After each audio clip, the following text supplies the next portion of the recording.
All righty. Good morning, everybody. Good morning. Get started. At 2:30 a.m. After 30 hours of travel, so just throw something at me. I think I've had enough coffee, so let's get started. So this morning, before I start, any questions? Any logistical issues, anything like that? I see a couple of you have attempted the quiz. You Friday evening at 11:59. Good. Yeah. Sorry, I just. Did it get? Yeah, biotic potential. Yeah, biotic potential. Unrestricted growth. No.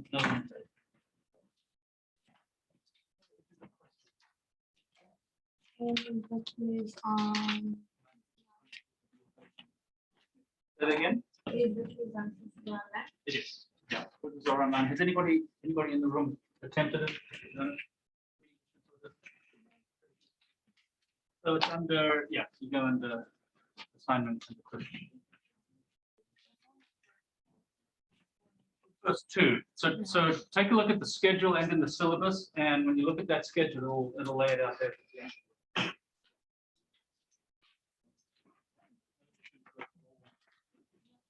Good. All right, cool.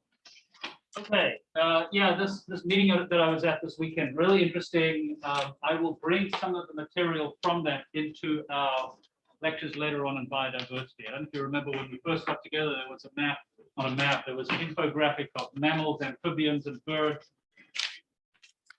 and the current status of those. So that was this meeting was all about, was looking at the current status of global biodiversity and how they're assessing, and so I'll update you on that a little later on. We need to finish off population, and if we get time, I think we're still pretty much on track. We need to tie that up with some food. So let's begin to apply some of these demographic statistics, some of the dynamics that we talked about last week, and apply them to global demographics, global numbers. We're going to take a step back, look at population growth globally, look at some of the key areas, the key regions, and then, as I said, we'll tie that into food. So this again just reiterates, we're going to look at global growth in a couple of ways and through some different graphics, but this was just my attempt to show you that the 20th century, right, is the century of true growth, right? So when you look at the numbers here, we get through about 1.7 billion at the turn of the 20th century, so 1900. That's an estimate of what the global population is. We go from 1.7 billion to 7 billion in the space of about 110 years, something like that, right? So an enormous growth in the global populations. We're currently at about 7.78 or 7.8 billion. And what I really want to talk about this morning eventually is, where are we headed, right? How do we make those estimates? And then, very importantly, what does that mean for the planet? So just a couple of, again, different ways to look at this. I've taken these graphics. I know this looks dated, but I took this specifically from this National Geographic publication that talked about the 7 billion. So this is the world in 1960, global population. Each one of those white dots is representative of 1.5 million people. So some countries do not show up. So there's 1960 and there's 2011, right? So we go back and you can just keep an eye on India and China and Southeast Asia relative to Europe. You can see Europe doesn't really expand very much, right? But the global growth over the 20th century, not exclusively, but is predominantly from India, Southeast Asia, China, and then of course Africa as well.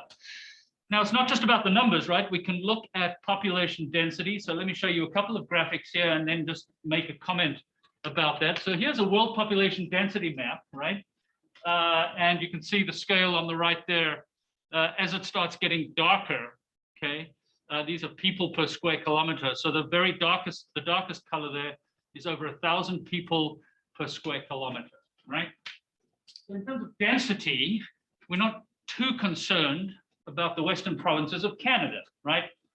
British Columbia, Alberta, very, very low population densities. Again, when we're coming back to look at where the true pressure is in terms of land, that part jumps out of the world. And of course, also Western Europe. There are fairly high densities as you there. And another sort of thing just to think about, because I'm going to come back, and I'm please don't misunderstand me. I'm not pointing fingers in the direction of Southeast and East Asia, this entire region that I put under this bubble here. It's just such a fascinating part of the world. And especially when we think about growth, as you'll see in this a little bit with India and China, there are more people living inside this circle than out of it. Okay, that's a simple way for me of thinking about what does this mean. So for example, when we look at biodiversity, when we look at deforestation, we're going to focus on parts of Southeast Asia. We're going to come in particular and look at this island over here, the island of Borneo, that is under such enormous pressure in terms of deforestation, and what does that mean for species diversity, right? So just something to get us going this morning in terms of the global picture of where people are and where growth is likely to occur, okay? Okay, important diagram here, really key concept, this, folks. And that is TFR, right?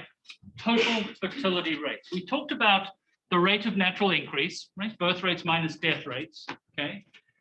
And as long as that is a positive number, so if your growth rate is 1%, then your population is going to double every 70 years, okay? But we also said that population projections are very closely tied to growth rates. Another way of looking at global growth is through the statistic called total fertility rate. It's a bit of a misunderstood one, but it's absolutely fundamental. So total fertility, the TFR, is the number of births per woman, okay, as a global average expectation. What does that mean? In other words, when you look at, you can look at a couple, or let's just do the individual, each woman, okay, given the global mortality numbers and health and human services and so on, would be expected to have 2.1 babies over her lifetime, okay, if a population is going to replace itself, right? So in other words, if you've got, 100 men and 100 women, all right, and let's say they're all married, and so you've got 50 couples, for a population to replace itself, each woman should have 2.1 children in her lifetime for that population of 100 to replace itself. Does that make sense? Right? Okay. So that is a very important statistic here, which is this blue line, which is the replacement fertility rates, right? 2.1, a TFR, or a total fertility rate of 2.1, is the replacement fertility rate for global population. Okay. Why is it not 2? Why do we have to have 2 kids and a hand? The gruesome way of trying to portray, but why is it 2.1 and not 2, do you think? For a population to replace itself. Blue line drawn as 2.1 and not 2. What do you think? Right, so it includes infant mortality, right? What else? Good. Another reason why it might be 2.1 and not 2. You think?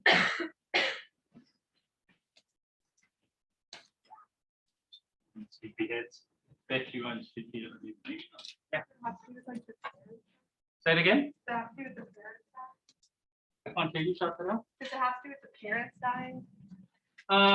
No. So let's assume the parents, the assumption here that the parents are going to have 2.1 kids spread around the globe would replace a population.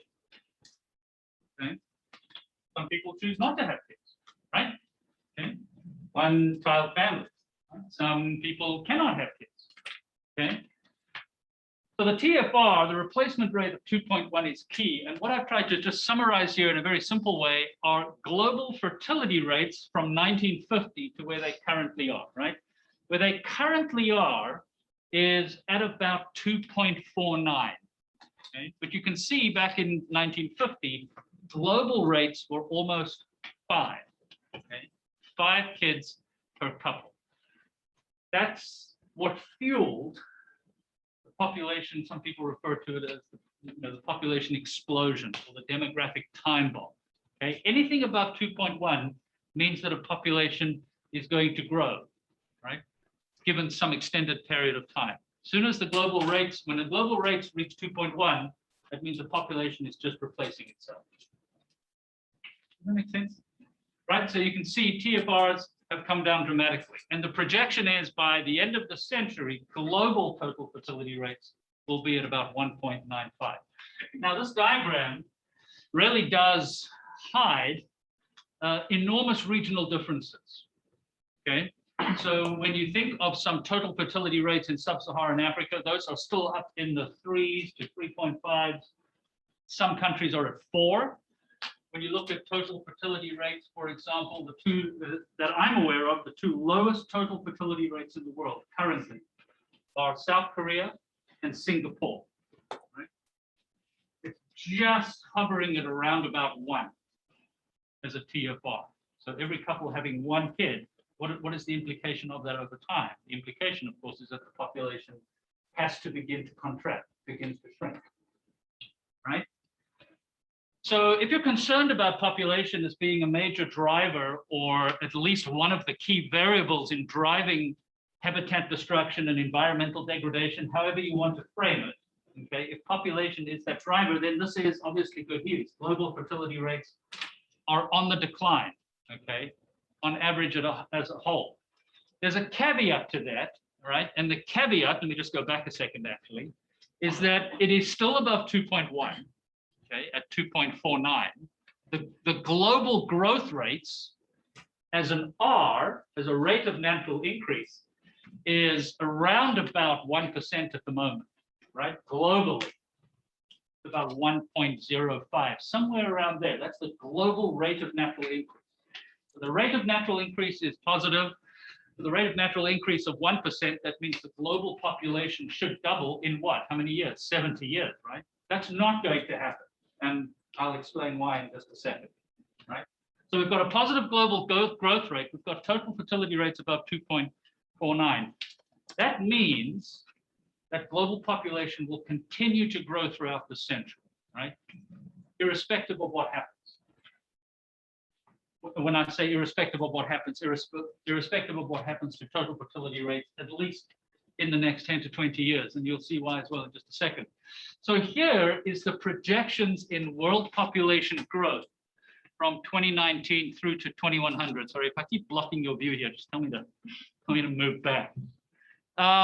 So here we have global growth. So this is population change in billions from 2020 to 2100. The United Nations currently predicts that we are going to add about another 3.2 billion people to the planet by 2100. Let's just stop there and think about that for a second.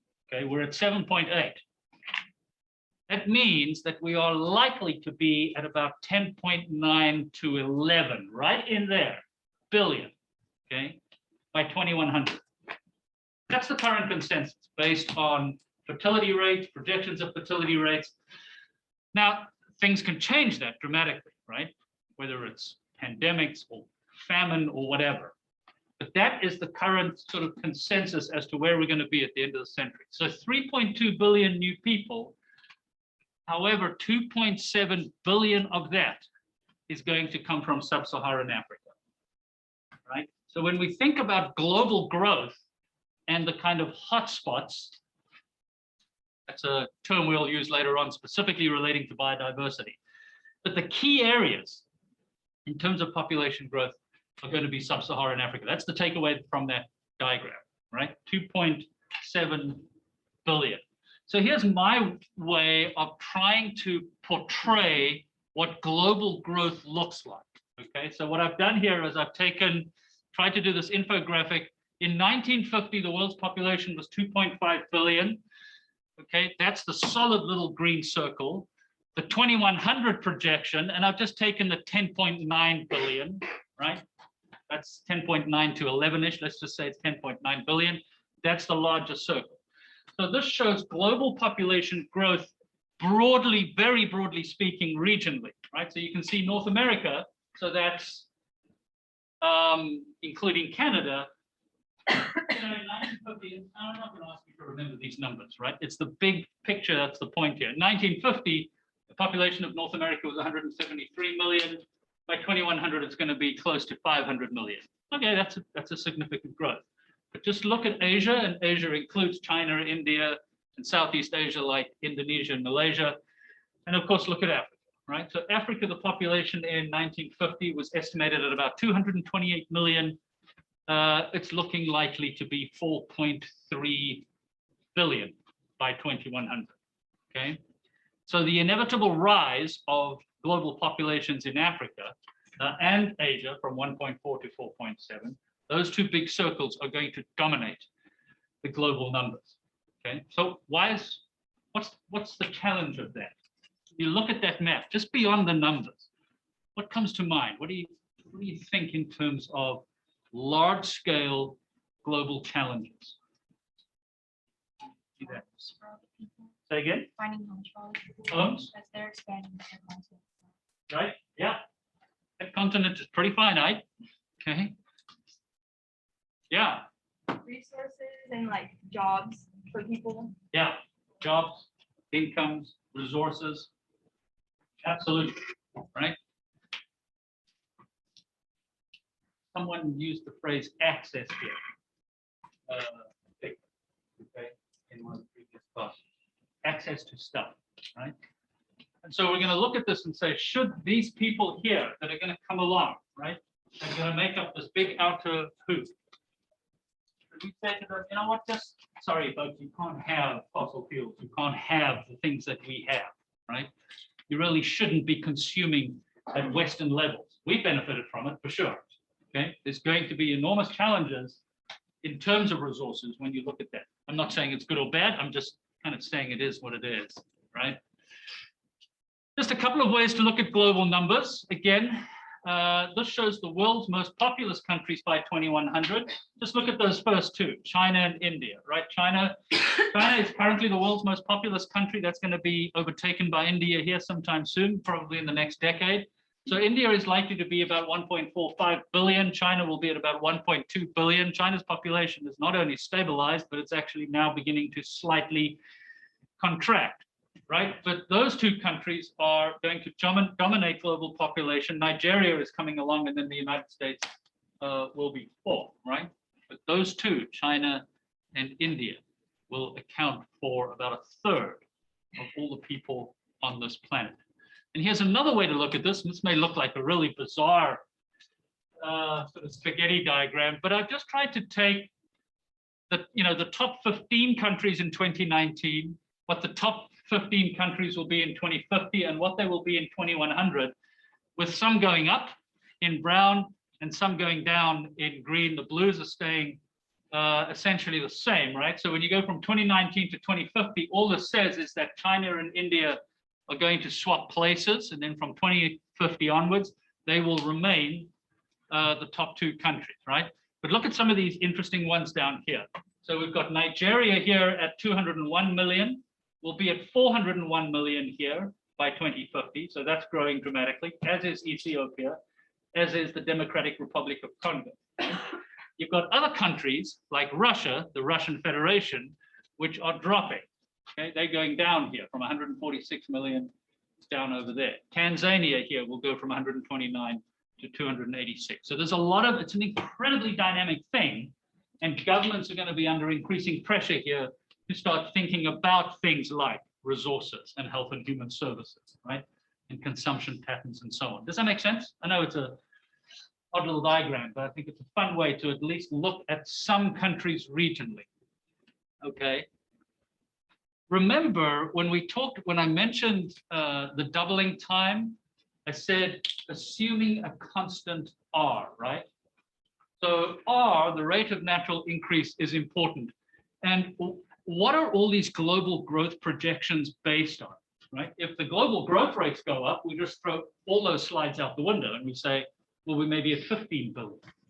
So we're looking at trends in birth rates and death rates.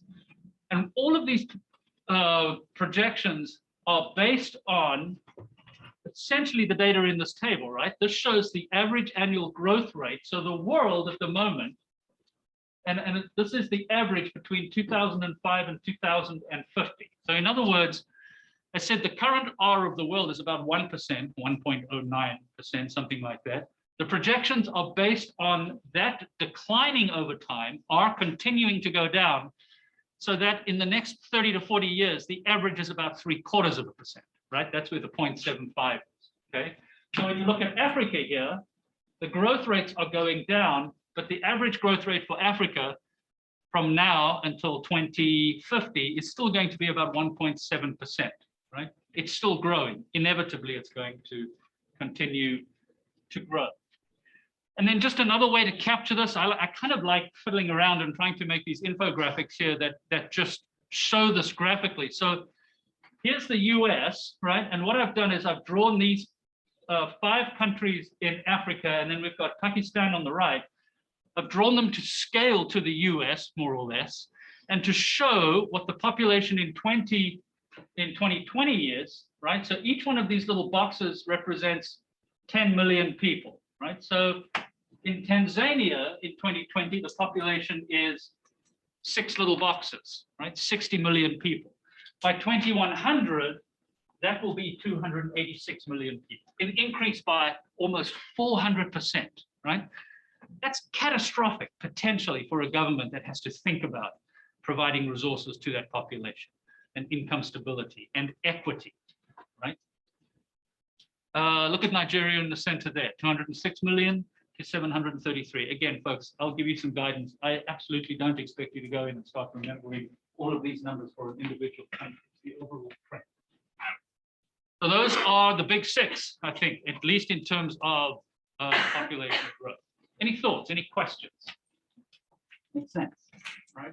The final thing I wanted to look at here, one of the final things in population, is not just the rate of natural increase, not just the doubling time of the fertility rate, but the age structure of the population. And to answer this question, why is 10 billion people inevitable? By 2050, why are we really pretty confident now that we're going to be somewhere in 9.5 to 10 billion? Well, here's why. So we're going to use Lego blocks as an example, okay? And we're going to look at the global population. Let's just say we're standing in 2011. The United Nations comes out with that report, 7 billion and beyond, okay? So each of these Lego blocks in this diagram represents 1 billion people, right? So there are 2 billion people of red Lego blocks, and these are the global numbers in the age group of 0 to 15 years, okay? The UN considers that pre-productive years, okay? And then we've got 2 billion people that are in 15 to 30 years. These are broad general brushstrokes at what the population looked like in 2011. We've got another 1 billion people at 30 to 45 years, right? We've got another 1 billion people at 45 to 60, and then we've got a 1 billion people 60 plus. Does that make sense? We've got 7 billion people. You probably can already see where we're headed with this, right? So we've got 3 billion people here, the 2 mustards and the blue, that are in what the United Nations considers the reproductive years, between 15 to 45, right? 45 on the upper end, 15 on the lower end. That is statistically, demographically, the United Nations productive years. Okay, all good? Everyone has their mask on. Again, thank you for that. That's good. Got to protect the purple block. Okay, So why is 10 billion inevitable, right? Why are we going to add 3 more Lego blocks inevitably by the end of the year? Well, what happens here? What happens to this purple Lego block eventually? Will they die? Yeah. Fortunately, that's just how this model works, right? So we've got 1 billion people that inevitably die, and everybody begins to age, right? And so we move up there and we change our colors relative to those age groups. Oh, and another 2 billion come along, right? From those people who are having kids in the reproductive years. Then the purples die off again, right? So that billion dies off eventually. Everybody begins to age, and another 2 billion come along, right? And eventually that purple Lego block disappears, that population dies off, and everybody shifts up, and another 2 billion come along, right? Here we are, 2050, 2055, 2060-ish, and we've got a population of about 10 billion, okay? And that occurs just if people essentially have 2.1 kids as the population ages. People just start replacing the population from the bottom, right? The 10 billion is inevitable. And so the age structure of a population is absolutely key to determining where we're going here. So I'm going to ask you about age structure diagrams when we get together for our first exam, right? So let's just look at how these are portrayed. So we look at a population and we divide them out, okay, in terms of age groups and the number of males and the number of females. So on the left-hand side here is an age structure diagram where we've got the number, it can be the total number, we generally use percentage, right? So here's the percentage of males in the age group of 0 to 5, the percentage of males in the age group of 5 to 10, and so on. Everything in red here is pre-reproductive years, then the orange is the reproductive years, remember from 15 to 45, and then the mustards are the post-reproductive years. On the left is an example of what would be a rapidly increasing population, right? In the center is a stable population. On the right is a decreasing population. So why is the left a rapidly expanding population? Why would that population, if you were the prime minister or the president of a country and your population diagram looked like the left, why would that be an expanding one?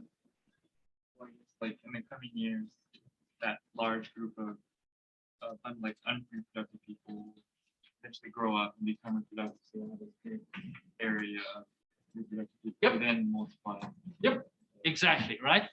So we go through the Lego block syndrome. And those young kids who then move into the reproductive years, presumably, depending on economics and all sorts of things, but presumably they will, even if they're just doing 2.1, right? That population is going to grow rapidly initially as this group moves into the reproductive years. Versus the situation on the right-hand side, which is a decreasing population, right? It's a decreasing population because there's not enough youngsters coming in to the reproductive group, and you've got a slightly top-heavy bulge there in an aging population.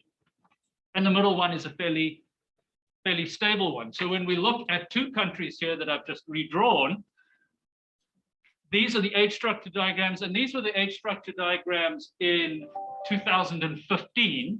Right, so the data is from 2015. So I went back, the light outside one here, okay, so this is India on the left. The lighter outside one is the age structure diagram in 2010, right? So you follow that one and then it goes on the inside there, right? And the darker brown one is what the age structure diagram of India will look like in 2050. On the right is the United States, okay? And I've broken these down into 5-year groups as you go up. So India on the left in 2010 looks like, and they use this term, a population pyramid, right? It's got a wider base and it shrinks towards the top and that population grows quite quickly. But look at the population diagram projection for India in 2050 and the United States in 2010. So here's the US in 2010 on the side, okay? It looks very, very similar. As people start having fewer and fewer kids, and India is now fully in the industrial and technical revolution. And so, yeah, that population grows and India becomes the most populous country in the world. But eventually, by the middle of the century, we turn back and we say, boy, India sure looks like the US in 2010. And we're seeing that around the world, okay? Does that make sense, guys, what we're looking at? Yeah. So is the reason why India in 2015 isn't still the pyramid shape because they're having fewer children? Or? Sorry, say that again? So in 2010, India has the pyramid shape. In 2050, the base is narrower. Correct. What's the reason for that? Oh, that's the key question. So what's the reason? How does that base shrink? Well, in 2015, 2020, 25, those young people start moving into reproductive years. We get to 2030, 2035, 2040. Why are people in India not having 5 kids per couple? Now they're having 2. Answer your own question. Why? What do you think is going on? That's the key question, The industrial revolution, so that might have. right? Okay, what else? Let's just, I know I've got a summary slide at the end, but let's get right to it. Like the education of women. Probably the most important of anything, right? The education of women. Okay? Suddenly, you don't have to stay home and have 5 kids to work on the farm because where's the farm? We're now living in the city. Oh, and now your wife is at university and now is in the workplace and goes, you know what, I think I'm just going to have 1 or 2. I don't need to have 5. Right? I mean, there's a whole cultural aspect to this that we can't ignore, but we've seen that is the word progression is the right word, but that's the evolution of what we see. Okay? Women's education, women's rights, and getting them into the workplace. What about effective birth control? Oh, key, another one, effective birth control, right? Absolutely. And not only birth control that works, but effective, when you say effective, getting it out to people and actually using it. Yeah, absolutely. Critical, very important. Like the government as well play a role.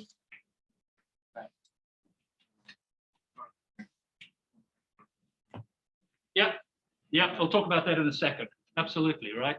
So sometimes the government comes in and says, you know what? Sorry, you're getting 1. If you have 2, then there are significant tax implications and fines for having 2. China's one-child policy. We can go round and round on whether that's ethical or not, or works or not, and we'll touch on that in just a second. So we've got a couple of 3 right off the bat, right? Women's rights in education, getting them into the workforce, a much smaller labor market in terms of rural families. Go ahead, yeah. I think it's probably becoming more of like a social norm to not have a bunch of kids, because like everyone knows it's a population issue. So it's like Yeah, maybe, secrets out of the bag. in 2010, maybe it would have been more okay or normal, not frowned upon to have a bunch of kids, but now it's just, it's like, they know that it helps. So I couldn't agree more, right? And that's a part of it. There are some people that are like, and I was one of them, right? 1 and done. I was like, 1, plenty. Thank you very much. Oh, and another secret that's out there. It's catastrophically expensive. They can be. Just prepare yourself for that, right? Bank of Dad is not closed yet, and we're doing the best we can, but still wonderful. I mean, kids are the greatest thing, but they're expensive, right? So yeah, and your point is well taken. The sort of environmental / sustainability aspects of having big families. Yeah, absolutely. So there's a myriad of reasons. Okay, some nice critical thinking as to what's going on here. So this is all leading to the fact that, yeah, the world is aging, right? The world is getting older and older. Another one of the summary diagrams. This is the median age of the world population.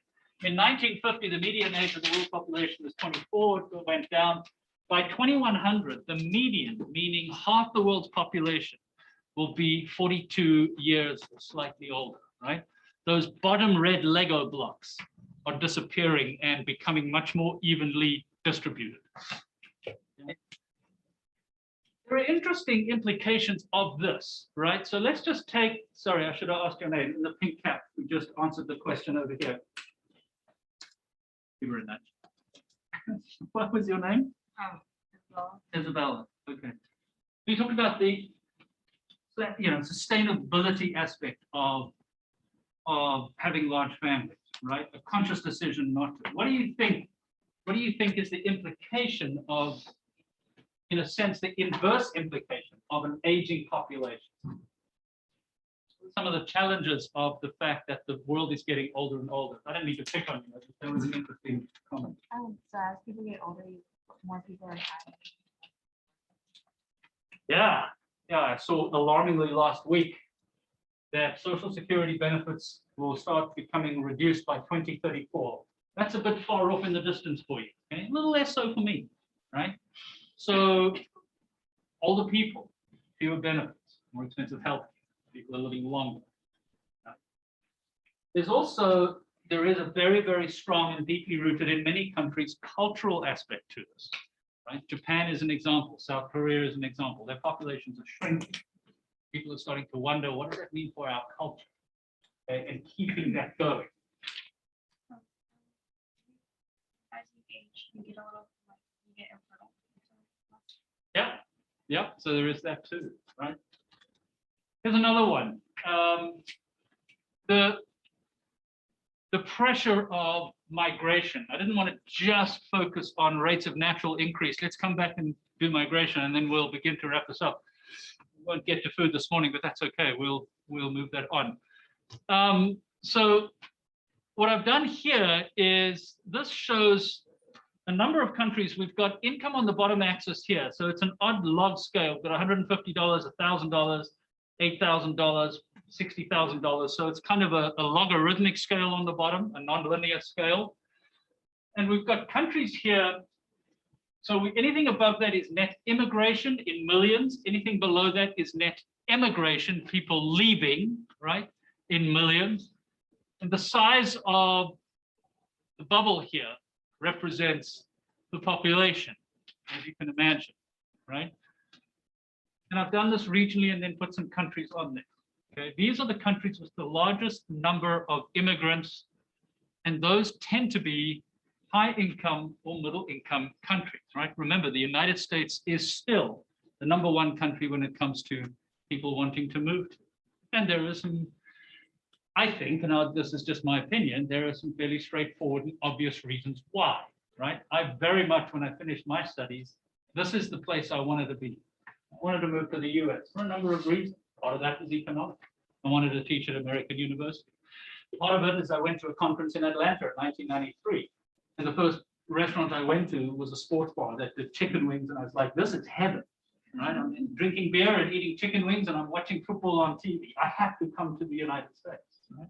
There is still an enormous pull about coming to this country. You know, the land of opportunity.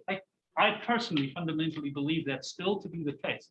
Not that other countries are similar in many ways, but you can see that, right? What does this mean? Almost 10 million people, right, between 2010 and 2020 coming to the United States, Germany, Canada. So these are high income. They're plotting down here. These are high income positive ones. But look what's going on here. There's Jordan and Lebanon and Turkey.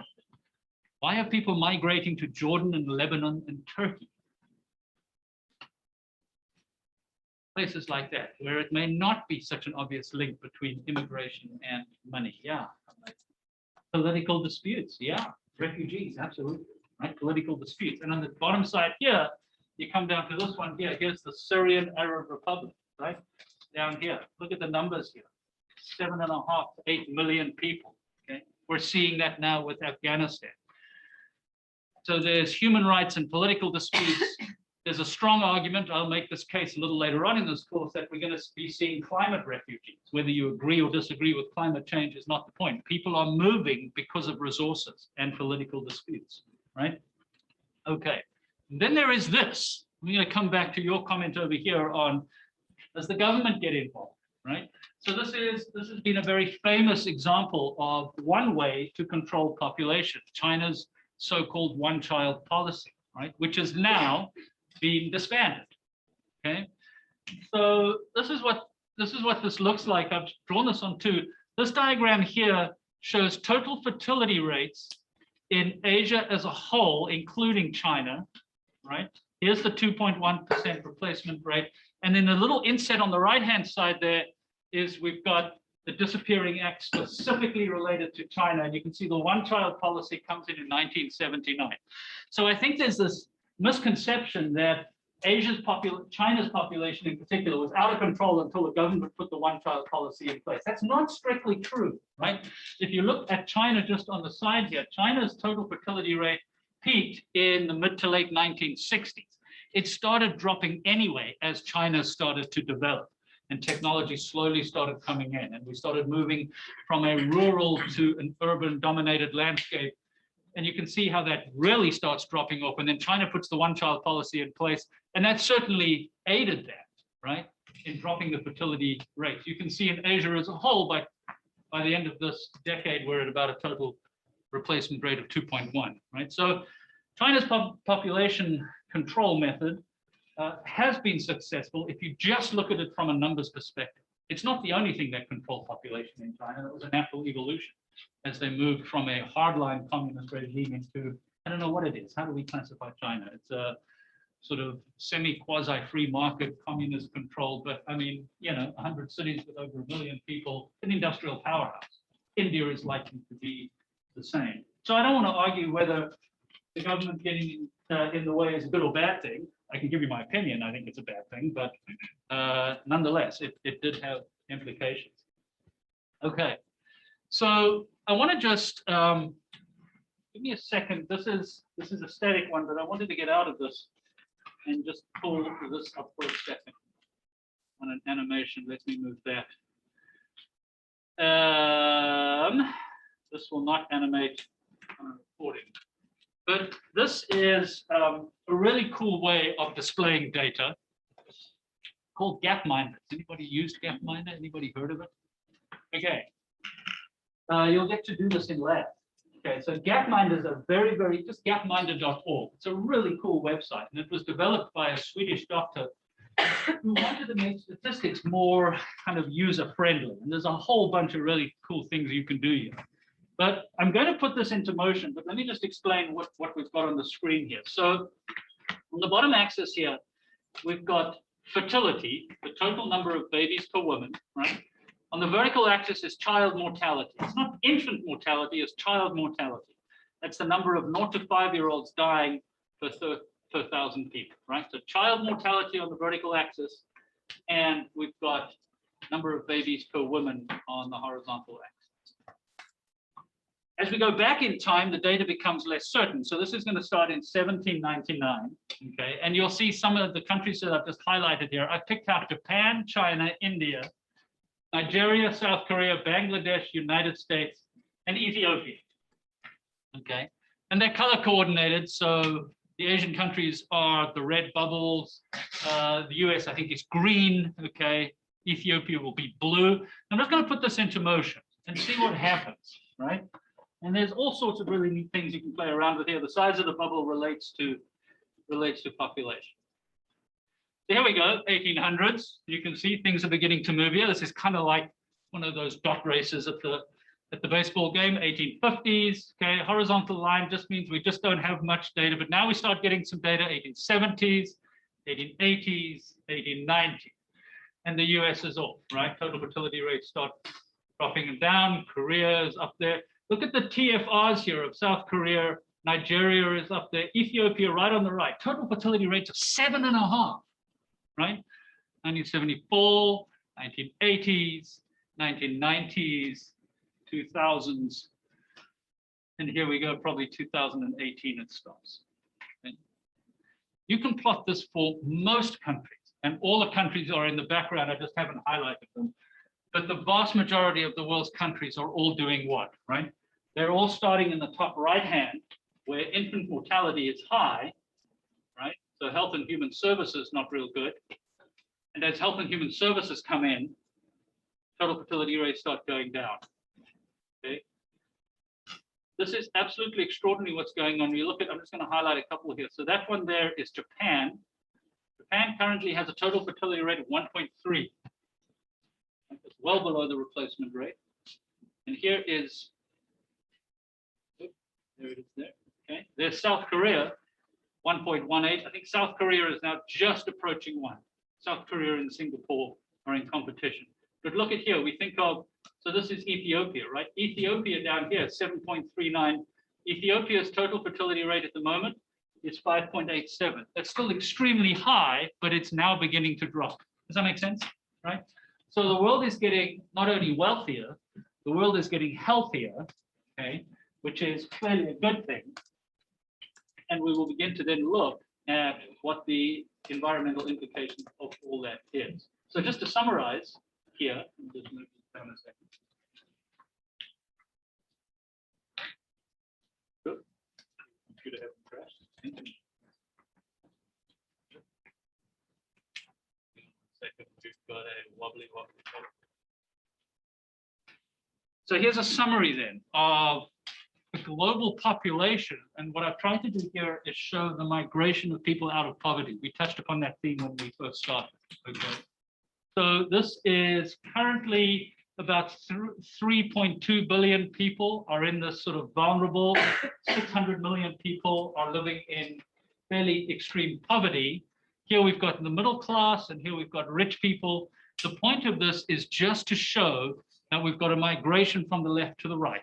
Right? And I've tried to just summarize this in a caption here. In the world today, about 1 person escapes extreme poverty every second. Okay? People are beginning to move into the middle class. We're starting to get a little wealthier. And of course, the environmental implications of that are potentially very, very significant. So these are the 4 things, I think. I'll use this as the final slide. We'll touch on food on Friday. These are the 4 things we've already mentioned that I think demographers and social scientists and people in the medical field, a whole range of disciplines would argue are the key factors as to why we are seeing total fertility rates go down, why we're seeing a movement towards this 2.1 replacement. Right? Remember, inevitably, we're going to be at 10.5 billion people because of the age structure diagram of populations currently. But children are living longer, so infant mortality is dropping, and we saw that in the Gapminder data. Right? So there's not this need or desire or cultural desire to have lots of kids in the hope that a few will survive. So children are living longer. You don't need large families for work, right? We're living more and more in an industrial and technological world. So we're moving away from the rural into an urban. Women are getting education and joining the labor force. I think probably of all 4, that's the most significant. And then family planning has become accessible. I think those are the 4 things. Driven global population growth downwards to the point where I think the projections are now pretty on key, right? 9.5 billion by the middle of the century, 10.5 or so, maybe 11. Okay, all good. Question. Just one thing, I will send out an email to you today, just reiterating for those of you who have been out, if you're back, if you've been sick or on a university excuse, for some reason I'm having a heck of a time dealing with private videos on YouTube. But just bear with me, but for those who are, I've got a list of emails. You're looking for that link. I will get that to you hopefully today. It doesn't come in, don't feel like you're bugging me. Just come back into my email and I'll send it. See you Friday.